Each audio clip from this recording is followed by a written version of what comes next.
Hello friends, I am your study mate Sarika Ramola और आज हम करने वाले हैं हिंदी में महादेवी वर्मा जी को। फ्रेंड्स, इससे पहले मैं आपको बता दूं, मैंने हिंदी में लगभग हमारा जो सिलेबस है वो कंप्लीट होने वाला है। लेकिन मैंने आपको पहले भी बताया है कि जितनी मेहनत मैं करती हूँ उसकी जो डबल मेहनत है वो आपको करनी पड़ेगी। ऐसा नहीं है कि जो मैं बता रही हूँ बिल्कुल क्वेश्चन वहीं से पुटअप होंगे। आप लोगों को भी एफर्ट डालनी है, उसमें एक्स्ट्रा बहुत सारा करना पड़ेगा।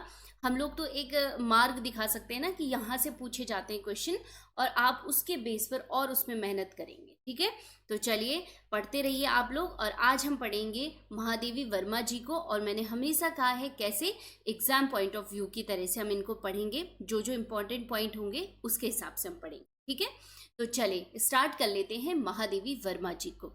देखिए, इन्हें कहा जाता है आधुनिक युग की मीरा कहा जाता है, और बाद में मैं आपको बताऊंगी क्यों इन्हें आधुनिक युग की मीरा कहा जाता है। ठीक है, तो कई बार क्वेश्चन ये भी पूछ लिया जाता है कि आधुनिक युग की मीरा किसे कहा जाता है। तो आपके पास जब ऑप्शन रहेगा महादेवी वर्मा तो आप उनको टिक करेंगे। ठीक है, चलिए कुछ लाइनें, इनकी कुछ लाइनें हैं जो बहुत मोटिवेशन भी करती हैं लोग। अगर आप देखेंगे मोटिवेशन के तौर पर इन लाइनों को देखते हैं।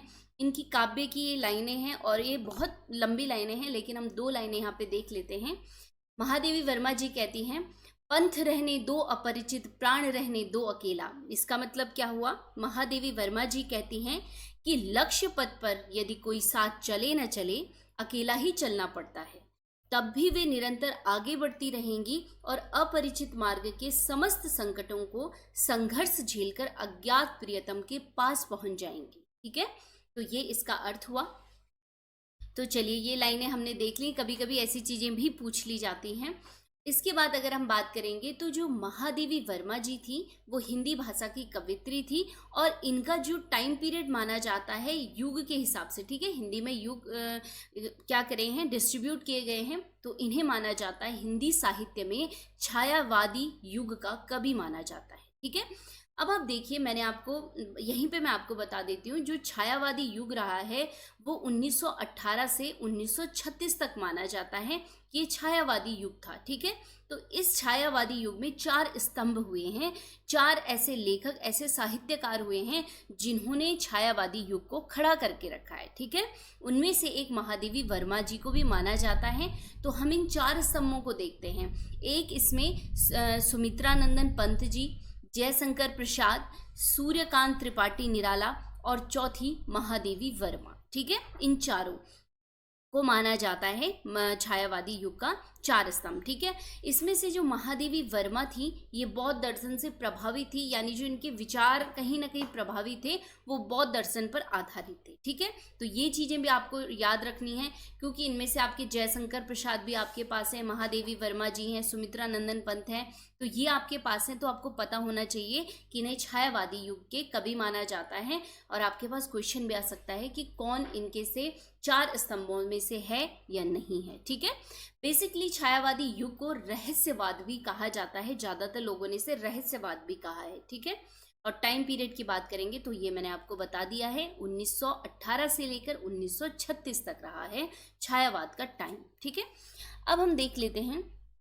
महादेवी वर्मा जी के जो साहित्यिक मतलब जो जीवन परिचय है। उससे पहले मैं आपको बता दूं कि जो महादेवी वर्मा जी थी वो आधुनिक युग में, ठीक है, आधुनिक युग से स्टार्ट होते हैं। 1907 में इनका जन्म हुआ। ठीक है, अगर आप देखेंगे तो आधुनिक युग में एक बहुत सशक्त, जो मजबूत कवित्रियों में से एक थी महादेवी वर्मा, इसीलिए इनको कहा जाता है आधुनिक युग की मीरा कहा जाता है। ठीक है, तो इसीलिए क्या मैंने आपको बताया था कि मैं आपको बताऊंगी ना आगे कि आधुनिक युग की मीरा क्यों कहा जाता है, क्योंकि ये आधुनिक युग की कवित्रियों में बहुत सशक्त कवित्री थी, इसीलिए। ठीक है, अब आप देखिए, ये कवि होने के साथ साथ महादेवी वर्मा जी थी जो समाज सुधारक थी। ठीक है, समाज सुधारक थी, साथ ही इन्होंने महिलाओं के अधिकारों के लिए बहुत आवाज उठाई, महिलाओं की शिक्षा के लिए इन्होंने कार्य किया। समाज में जो कुप्रथाएं हैं, रूढ़िवादियां थी, उनकी हमेशा निंदा की कि वो चीज़ नहीं होनी चाहिए। ठीक है, इसीलिए इन्हें महिला मुक्तिवादी भी कहा जाता है, तो इसे भी ध्यान रखेंगे आप। ठीक है, ये चीज़ क्लियर होगी। अब हम देख लेते हैं महादेवी वर्मा जी का जीवन परिचय। चलिए सबसे पहले हम बात करेंगे इनके जन्म की। तो इनका जन्म हुआ था 1907 में, और कहाँ पर? फर्रुखाबाद, यूपी में। ठीक है, चलिए, इनके पिताजी का नाम था गोविंद प्रसाद वर्मा और माताजी का नाम हेमरानी देवी। विवाह हुआ था इनका डॉक्टर स्वरूप नारायण वर्मा से, और अगर आप देखेंगे तो छोटी उम्र में इनका विवाह हो गया था। उसके बाद इस दौर में, ठीक है, ब्रिटिश जब आप पे रूल रेगुलेशन कर रहे हों और उस दौरान पे ये एमए संस्कृत करती हैं, तो एक बहुत बड़ी बात थी, ठीक है। शादी के बाद इन्होंने पढ़ाई की, तो आप देखेंगे इसके बाद ये जो प्रयाग महिला विद्यापीठ था उसकी भी प्रिंसिपल रही। और कुल मिलाकर अगर हम देखेंगे तो महादेवी वर्मा जी एक उपन्यासकार, कवित्री, लघु कथा लेखिका और समाज सुधारक मानी जाती हैं, ठीक है, और छायावादी कवित्री। और इनकी मृत्यु हुई 1987 में, ठीक है। तो ये चीज़ें याद रखेंगे आप, ये बेसिक चीज़ें कभी भी पूछी जा सकती हैं। एक इनका जन्म, एक इनकी मृत्यु, और किस हिसाब से, किस काल की ये कवित्री हैं और क्या क्या इनकी विशेषता रही, ठीक है। चलिए, अब हम देख लेते हैं इनकी साहित्यिक विशेषताएं कि आखिर इनकी जो साहित्यिक विशेषताएं थी वो कैसी थी। देखिए, जितनी भी इन्होंने रचनाएं की हैं उसमें भाव थे, भाव की प्रधानता थी, ठीक है। अनुभूति, यानी आप उस चीज़ को पढ़ेंगे तो उस चीज़ को रियलाइज कर पाएंगे, ठीक है। प्रेम में जो दर्द होता है वो इनकी रचनाओं में देखने को मिलेगा, और भावों में जो इमोशंस में जो तीव्रता, जो चेंजेस होते हैं वो सब इनकी रचनाओं में आपको देखने को मिलेंगे, ठीक है। ये विशेषता थी। साथ में इन्होंने बहुत सारी रचनाएं की, उसमें से इन्होंने रेखा चित्र लिखे बहुत सारे, ठीक है, जिसमें महत्वपूर्ण 3 हैं, ठीक है। एक है अतीत के चलचित्र, स्मृति की रेखाएं, और एक और है गौरा, ठीक है। इन्हें याद रखिएगा कौन कौन से। अतीत के चलचित्र तो बहुत बार क्वेश्चन पूछा गया है, तो ध्यान रखिएगा, रेखा चित्र है, अतीत के चलचित्र और स्मृति की रेखाएं और गौरा, इन तीनों को याद करेंगे, ठीक है। कोई और इंपॉर्टेंट लगेगा, कोई और एग्जाम में पूछा गया है तो आप अपने से भी उसे करेंगे। चलिए, अब आप कहेंगे ये रेखा चित्र क्या होता है। बहुत साधारण शब्दों में हम समझेंगे कि जो रेखा चित्र होता है बहुत सामान्य से व्यक्ति में भी लिखा जा सकता है ये, ठीक है, और सांकेतिक रूप में यानी चित्रों के माध्यम से लिखा जाता है, और किसी भी काल में लिखा जा सकता है। ऐसा नहीं कि अतीत के ही कोई हो, वर्तमान को हो या भविष्य को, किसी भी काल में लिखा जा सकता है। इसके लिए कोई एक वो नहीं होती सिचुएशन कि ये पुराने टाइम का ही लिखा जाए, ठीक है। ये रेखा चित्र होता है। अब हम बात करेंगे इनके संस्मरण की। अब संस्मरण क्या होता है, रेखा चित्र आपने देख लिया।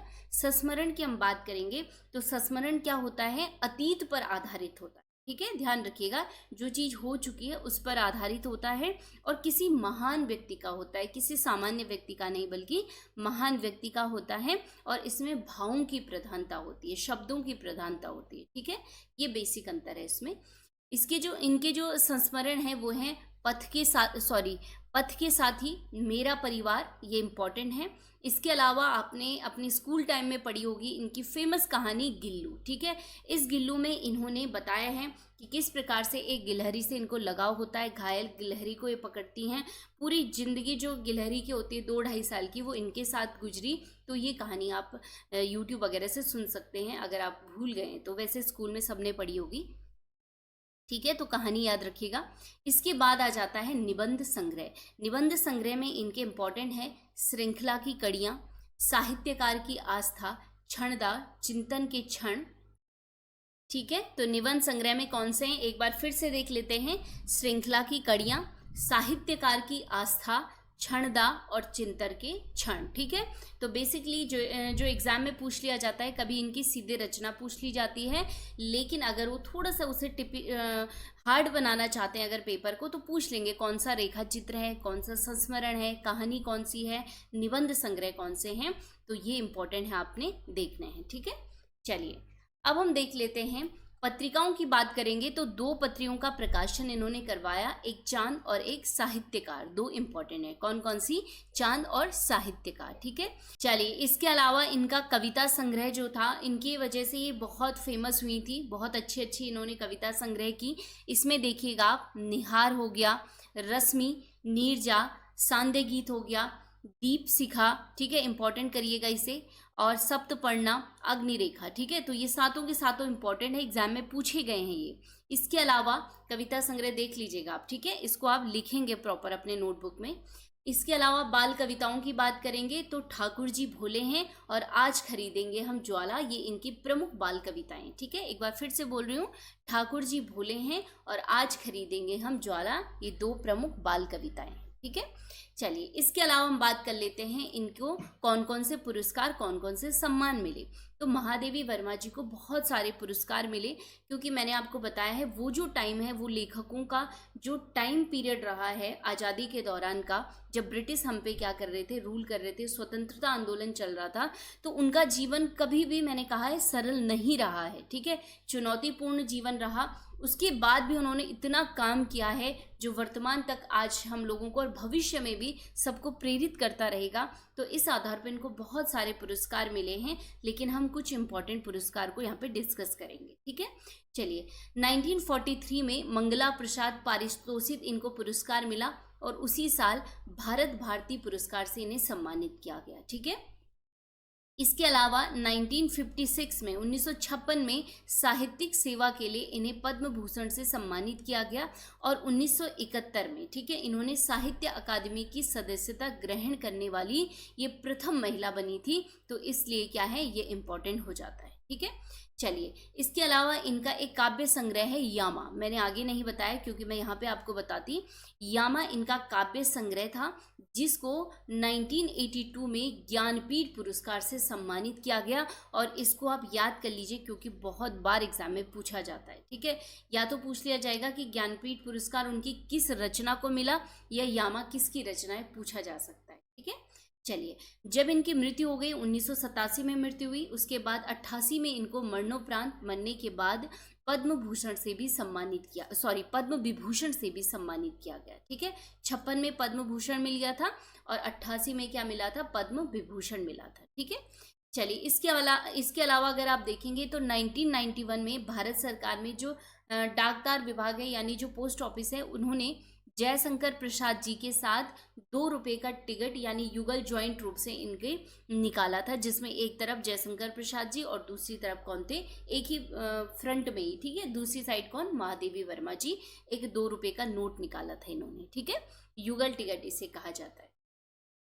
चलिए तो ये था महादेवी वर्मा जी का जीवन परिचय, उनका साहित्यिक परिचय, उनको क्या क्या पुरस्कार मिले। और अब हम देख लेते हैं इंपॉर्टेंट प्रश्न उत्तर कि उनसे रिलेटेड क्या क्या क्वेश्चन आंसर बन सकते हैं। ठीक है, चलिए पहला क्वेश्चन है, महादेवी वर्मा को किस साहित्य युग की दुर्गा या शक्ति कहा जाता है। ठीक है, याद रखिएगा किस साहित्यिक युग की दुर्गा या शक्ति कहा जाता है। तो राइट आंसर क्या हो जाएगा, छायावादी युग, ये हमने पढ़ लिया है।